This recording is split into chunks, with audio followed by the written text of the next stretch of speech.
Donc comment allier modernité et culture d'origine finalement pour être à l'aise, j'ai envie de dire, dans sa vie.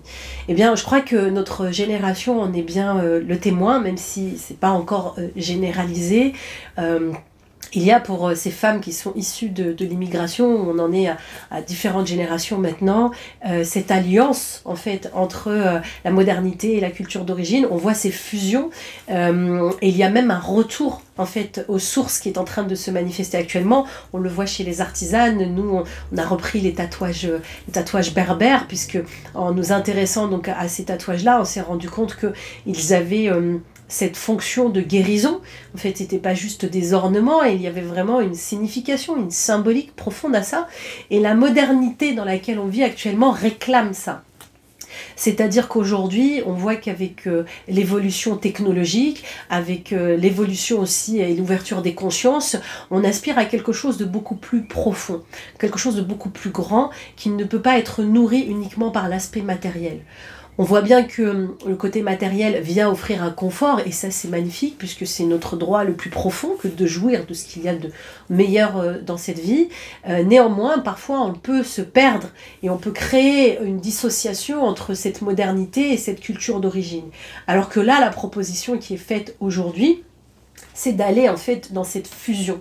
Moi, c'est quelque chose que je connais depuis ma naissance, parce que mes parents, à chaque fois que je leur posais la question, me disaient bah on est des Français musulmans par exemple, ou ils me disaient on est des Algériens français. Donc, parce que mes parents ont connu l'Algérie française, donc c'était très naturel pour eux de se mouvoir en fait dans cette modernité et dans cette culture, parce qu'ils ont connu ça, il n'y a pas eu de souci.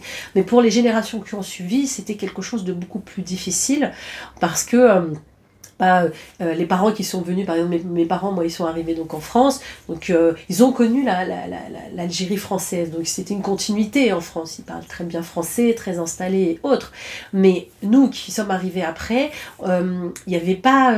même si ça s'est inscrit naturellement, où on arrivait à combiner les deux, ici en France, on avait différentes perceptions en fait de cette femme ou de cet homme qui est d'origine en fait d'un pays. Donc moi j'avais d'autres femmes par exemple dans mon lycée ou même au collège qui étaient d'origine algérienne ou qui étaient d'origine marocaine, tunisienne ou sénégalaise, et qui n'avaient pas la même approche que la mienne.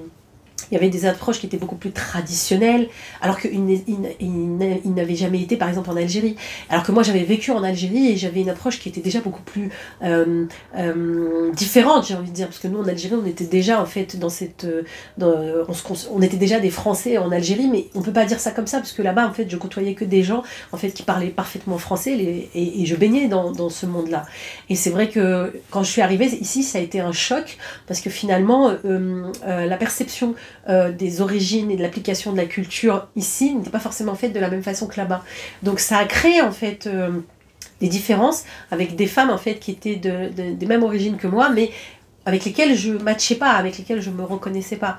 Et du coup, l'époque qu'on vit actuellement est beaucoup plus propice à ça, parce qu'on le voit bien dans ces jeunes femmes ou même ces jeunes hommes en fait, qui commencent à prendre la culture, d'aller regarder l'essence de cette culture, ce qu'elle leur a apporter, et d'en faire quelque chose en fait où la rencontre est là. Et on l'a vu avec les habitudes alimentaires, on a vu que maintenant la charcuterie halal c'est devenu quelque chose de très naturel, et au final on a mixé deux cultures, et personne ne se poserait la question aujourd'hui si je mange de la charcuterie halal, mais ça vient de là, c'est la même chose. Pour moi c'est ce genre de fusion.